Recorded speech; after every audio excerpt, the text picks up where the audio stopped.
나라에서도 지금 뭐 제가 얘기한 게 국가 정책이 이렇게 변동이 좀 돼 가겠죠? 반국가적인 사상 가지고 계시네요? 제가요? 아니에요. 바꿔낸다 이거 장기적으로. 네.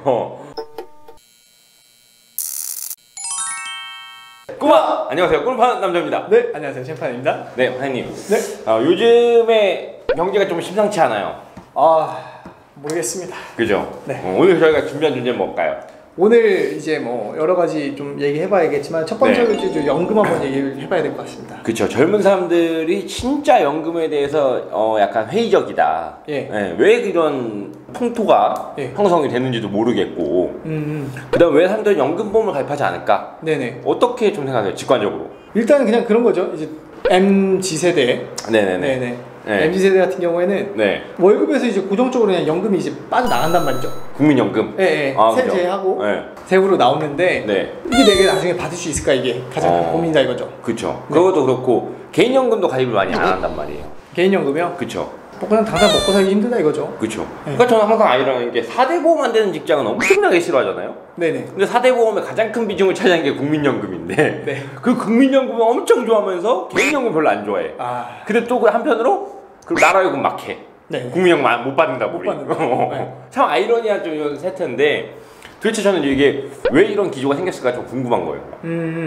결국에는 뭐 제일 네. 큰 게 그거예요. 국민연금 고갈 가능성이죠. 그죠. 네, 아까도 말씀드렸다시피 네. 나는 냈는데 내가 이제 과연 받을 수 있을까? 네, 이게 그냥 지금 네. 2030뿐만 아니라 네. 40, 50까지 사실 50까지는 뭐 크게 그런 건 없지. 네, 나는 받겠지 그죠. 라는 것 같은데 네. 이제 40대부터는 내만큼은 받을 수 있을까? 이런 고민이 생기는 것 같습니다.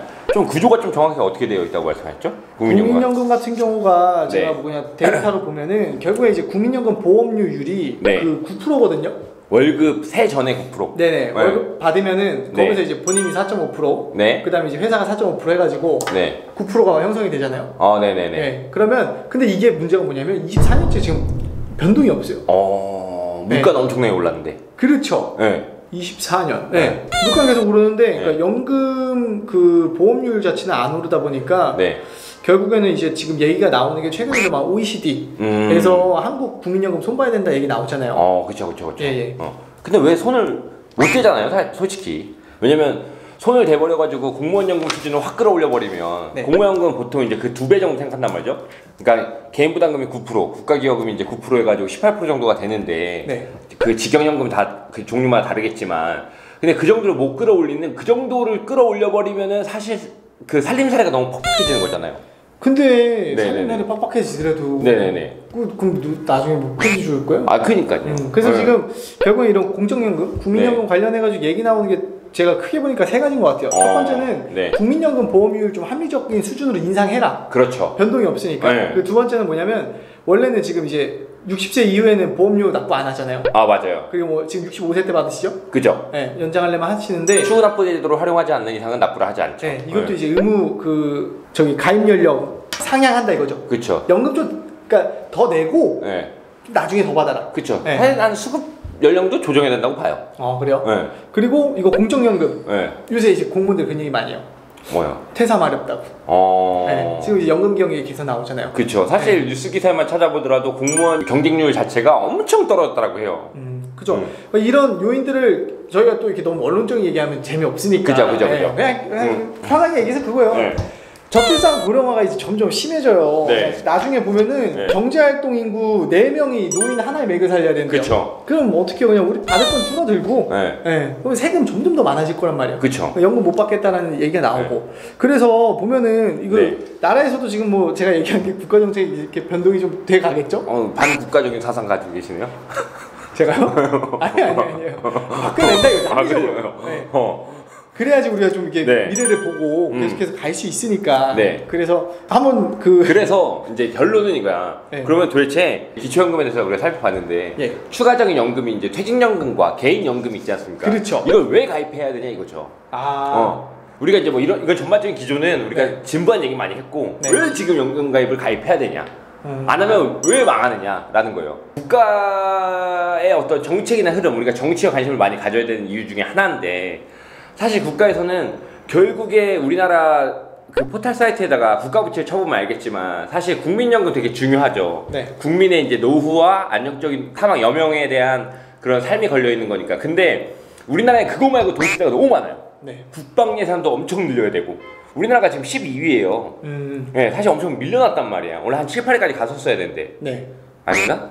그 정도 될걸요? 밀렸어요. 밀렸죠. 네. 그러니까 국방 예산을 쏟아야 되고 이제 사회 사각지대인 네. 취약계층에도 돈을 쏟아야 되고 그것뿐만 아니라 이제 과학기술에도 쏟아야 되고 그러니까 국가 부채는 점점 증가해 나가는데 결국엔 세금을 많이 거두면은 국민들로부터 인기가 떨어지고 투표에서 선거에서 져버리니까 이거 쉽사리 손을 못 댈 거란 말이에요. 결국에 저는 이거는 우리나라에서 고질적인 문제를 끌고 가게 될 거고 점점점 국가는 이제 이 책임을 기업과 민간에 넘길 거라는 거죠. 그래서 퇴직연금 제도에 대해서 가입하지 않는 파업장에 대해서는 좀 더 강력하게 제재 조치를 부과하고 네. 개인연금에 대해서는 점점점 보험사에다가 여러 가지 제도적인 릴리즈를 좀 해주면서 개인연금 가입을 독려하고 있단 말이에요. 그러니까 이런 것들의 흐름 자체가 우리가 개인연금을 해야만 하는 이유 중 하나라는 거죠. 맞습니다. 이제 그냥 공적연금에서 할 수 있는 부분이 좀 이제 제한이 되다 보니까 네. 사적연금에서도 이제 대표적으로 그런 거죠. 이제 우리 사적연금의 세제 혜택 강화해주거나, 그렇죠. 그다음에 이제 뭐 비과세 혜택 도입해주거나, 네. 그러니까 여러 가지 혜택을 줘야지 해야 하는 건데 왜 이렇게 하냐? 네. 나라에서 못 해주니까 니네들이 해라 이거죠. 그죠. 그리고 아직 제가 이제 결혼을 안 했다 보니까 네. 결국 인생에 막 그런 5대 자금들 얘기하잖아요. 결혼 이제 할 거고요. 그리고 뭐 이제 결혼하면 애 낳아서 애들 키워야죠. 그죠. 교육 자금도 들 거고, 네. 집 살려고 또 이제 주택 마련 자금도 들 거고, 네. 그다음에 뭐 애들 또 저기 대학교 가고 학자금이나 뭐 결혼도 시켜줘야 되고. 맞아요. 그럼 그때 가서 이제 나중에 한 50대 가서 내 노후를 본단 말이에요. 그때 가서 보면 너무 늦는다 이거죠. 그렇죠. 그래서 저는 항상 이렇게 좀 고객분들 만나면은 이런 제안 드려요. 지금 부담되지 않는 선 내에서 네. 소득 10%는 네. 터치머니로 하나 가져가시자고. 그렇죠. 안 그러면 이걸 나중에 하려고 하면 예를 들면 이제 총 납입 원금에 있어서 그렇죠. 지금부터 하시면은 30년, 40년을 굴릴 수 있지만 그렇죠. 그때 가서 이거 10년, 5년 안에 분이 못 하십니다. 쉽게 얘기해서 지금 뭐 30만 원을 20년 내면 끝낼 돈을 나중에 월에 200씩 5년 6년밖에 못 내잖아요. 네네. 그 200씩 내도 부족하단 말이지. 그죠? 근데 지금 담은 30만 원 되는 돈을, 그러니까 이런 복리의 효과, 그다음에 뭐 변액보험 같은 경우는 어떤 시장의 평균 수익률 네. 등에 미리 굴릴 수 있는 시간이 너무 적다라는 거겠죠. 맞습니다. 그래서 저는 연금은 네. 우리가 네네네. 젊은 친구들 특히나 크게 관심을 안 가져요. 네네네. 당장 집 싸고 뭐고 그게 근데 네. 조금씩 쌓이는 것들이 또 네. 이런 큰 이 스노우볼 효과를 가져가는 거다 보니까 네. 조금 뭐 연금을 왜 준비하지라는 생각이 들면 저는 이렇게 얘기해요. 저기 탑골공원 한번 가보시라고. 아, 그렇죠. 네. 그런 것도 있고. 네. 저는 이런 말씀드리고 지금의 퇴직한 공무원들을 봐라. 네. 네. 왜냐면 지금의 어쨌든 과거에 공무원들이 진입장벽도 낮았고 하지만 어쨌든 지금 은퇴하신 분들을 보면 연금액이 어마어마하단 말이에요. 380만 원, 뭐 300만 원 후반대가 나온단 말이죠. 그럼 그들은 사실 경제활동기에는 조금 힘들었지만 네. 사실 자녀들 대학 보내는데 아무 지장 없었고 지금 보통 은퇴하고 나서 땅 하나씩을 다 사가지고 거기다가 집 짓고 사시거든요. 네. 경제적으로 진짜 어려움이 없단 말이에요. 근데 그들은 진짜 그들일 뿐인 거고 지금 우리가 그들의 삶을 부러워하고 그들은 공무원이니까 이렇게 해서 내가 할 게 아니라 지금 공무원이 그렇게 안 된다니까요. 지금은 그런 공무원들, 은퇴한 공무원의 삶을 지금부터 20, 30대 MZ 세대들은 준비하면 갈 수가 있으니까 반드시 그들의 삶을 보고 배워라. 탑골공원의 노인이 될 것인지 은퇴한 지금 세대 공무원이 될 것인지. 네, 맞습니다. 뭐 지금 준비 안 하면 나중에 좀 땅을 치고 후회하니까. 그렇죠. 네, 그래서 미리미리 좀 준비하시고. 네. 네. 뭐 마지막으로 한번 좀 정리 한번 해주시겠어요? 지금 당장 MZ 세대는 연금